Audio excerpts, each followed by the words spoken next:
эфире «Актуальное интервью», в студии Александр Хавренко.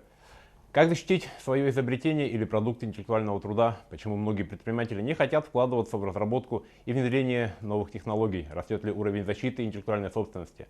Об этом мы сегодня поговорим с Сергеем Андреевым, младшим научным сотрудником Центра интеллектуальной собственности Академии наук Республики Саха-Якутия. Сергей Александрович, здравствуйте. Здравствуйте. Ну, во-первых, давайте определимся, да, что такое интеллектуальная собственность.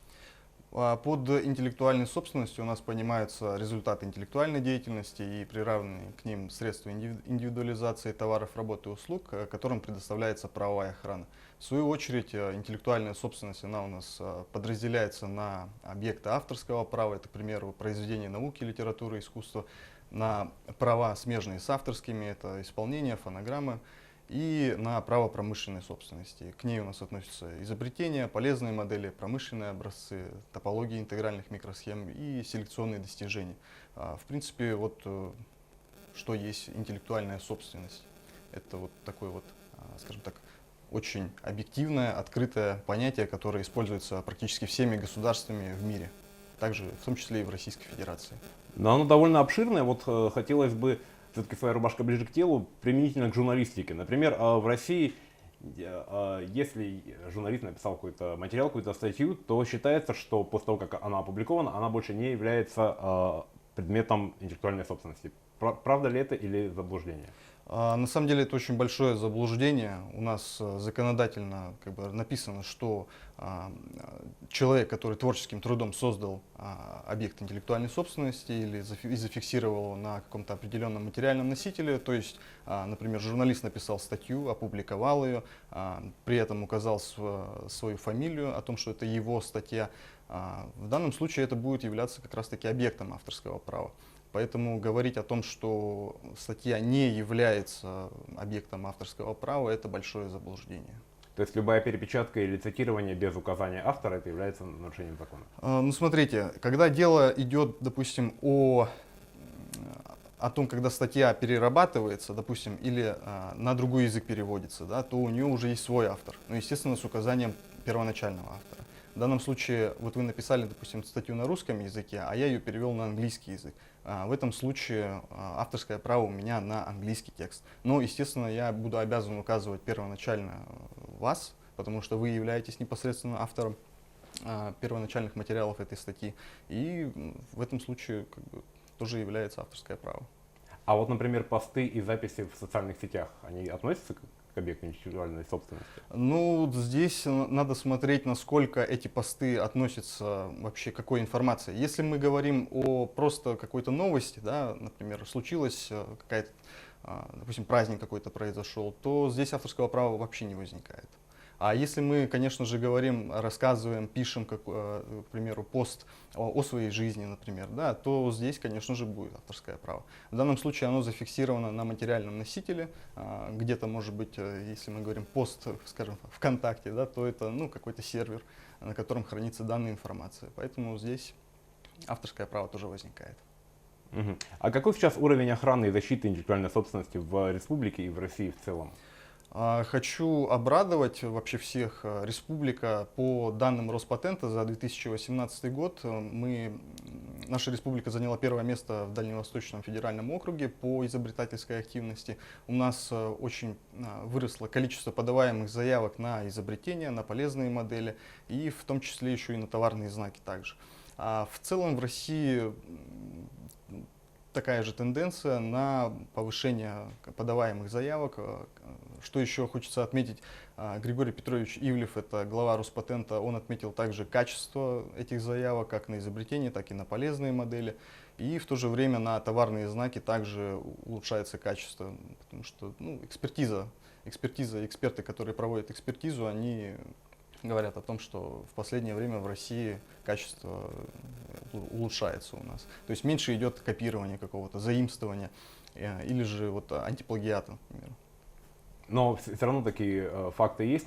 Насколько часто происходит обращение в суд или в ваш центр с целью защиты какой-то?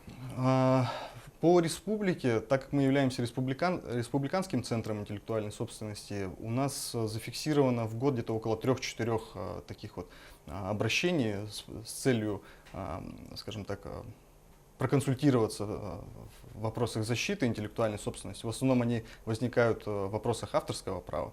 Это то, что, например, кто-то перепечатал, допустим, книгу, да, или там, допустим, взял материал, статью и написал свою фамилию под ней, хотя была опубликована, к примеру, каким-нибудь издательством, ну, книга там, да, или статья та же самая, там совсем другая фамилия. Ну, естественно, мы консультируем граждан в этом вопросе, как правильно, скажем так, подать письмо-претензию данному нарушителю и, ну, пресечь вот эти вот незаконные, скажем так, действия этих правонарушителей. Ваш центр довольно молодой, 5 лет, да, насколько я понимаю, существует, и, может быть, еще не все знают, не все понимают, как он работает и для кого он работает. Вот немножко об этом рассказать. И кто в конечном итоге может к вам обратиться? Да, здесь бы хотелось сразу оговориться, нашему центру не 5, нашему центру 8 лет уже, мы с 2012 года работаем. И наша деятельность направлена практически на всех. То есть это может быть как обычно физическое лицо, гражданин или изобретатель какой-то, или, допустим, те же научные учреждения.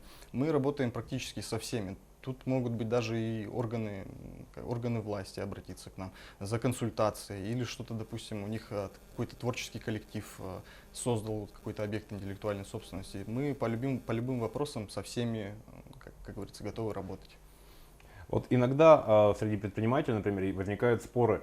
Например, можно ли в торговом павильоне включать радио? Там же играет чужая музыка, а мы ее воспроизводим. Да, этот вопрос очень актуален не только у нас, он актуален и в других странах также.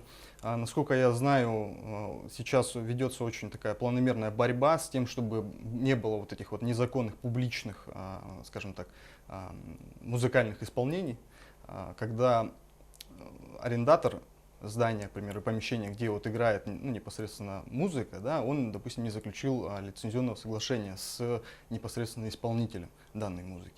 Но здесь, получается, должны пресекать не просто какие-то граждане, потому что это бы монополию бы вело бы, да, на вот эти вот, скажем так, незаконные действия граждан, и тогда бы компания бы разорилась просто, потому что она бы подавала бы иски, и исполнитель бы, получается, платил бы деньги. В этом случае у нас есть такое российское авторское общество, и большая часть исполнителей, они депонируют свои какие-то аудиозаписи, вот эти вот непосредственно музыкальные исполнения, они депонируют их в российском авторском обществе. И российское авторское общество, у нее есть такое полномочие, как отслеживание незаконного вот этого воспроизведения в общественных местах. Угу. А какие объекты подходят для предпринимателей в сфере интеллектуальной собственности и как их охранять? Да, это, кстати, очень такой интересный и довольно-таки частый вопрос, когда к нам обращаются предприниматели, они спрашивают, какую охрану мы можем получить и как из этого извлечь выгоду. Сразу хочу сказать, что для предпринимателей самый такой наиболее распространенный объект интеллектуальной собственности — это товарный знак. То есть, допустим, Coca-Cola — это товарный знак. Для начинающего предпринимателя это может быть, скажем так, путь к тому благосостоянию, которое он может получить в дальнейшем, естественно, используя этот знак, распространяя его, показывая его всем потребителям, в зависимости от того, что он предоставляет, какие-то работы или услуги. Вы как специалист в этом направлении, как можете оценить действующие на данный момент нормы по защите интеллектуальной собственности? Ну, что касается норм по защите, я вам сразу скажу, что они у нас не очень гуманные, и в то же время это очень положительный факт и момент, потому что у нас в среднем допустим, за нарушение интеллектуальных прав по административному кодексу, да, у нас наказание ведет к тому, что можно просто закрыть предприятие. То есть одна из норм Кодекса об административных правонарушениях — это ликвидация или реорганизация юридического лица, нарушающего интеллектуальные права гражданина или организации. В то же время для физических лиц у нас также есть, скажем так, санкции от 5000 и более, там может доходить и до 10 тысяч. В то же время к этим же санкциям еще могут применяться санкции в двукратном размере контрафактного продукта, стоимости его. К примеру, диск у нас стоил 100 рублей, соответственно, 200 рублей нужно будет заплатить, но это еще нужно посчитать, сколько было контрафактной продукции. Что касается уголовного законодательства, то в нем также предусмотрены как штрафы, так и исправительные работы, обязательные работы и вплоть до лишения свободы.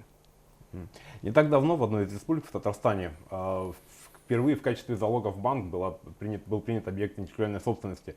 Возможно ли у нас такое, или распространить этот опыт вообще на всю Россию? То есть? Этот опыт, он вообще распространен по всей России, просто в Российской Федерации это пока еще, скажем так, начинающая норма. Она вообще действует у нас с 2014 года, была введена в Гражданский кодекс, часть 4. И вот эта норма под залог интеллектуальных прав, он, насколько я знаю, не только в Татарстане выдавался, он еще и выдавался и в Москве. Но если мы берем в пример Америку, то на сегодняшний день у них только в одном американском банке заложено около 48 тысяч патентов под кредит. Но я хочу обрадовать малое и среднее предпринимательство. У нас буквально с конца прошлого года можно получить обратно проценты по кредиту. Если вы взяли кредит под использование интеллектуальных прав своих, то можно получить субсидию на покрытие вот этих вот процентов по кредиту. Но это относится только к малым и средним предпринимательствам. Перечень банков нужно, конечно же, узнавать у корпорации малого и среднего предпринимательства, это федеральная структура. И, конечно же,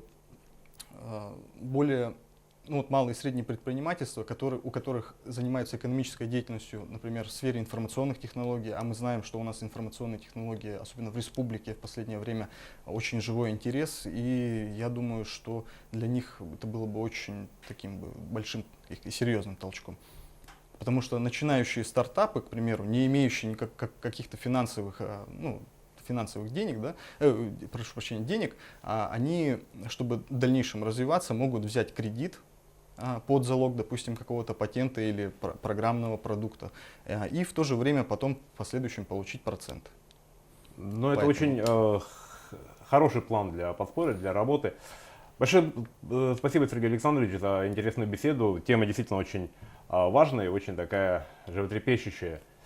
Это было актуальное интервью о том, как защитить свое изобретение, произведение искусства и другую интеллектуальную собственность.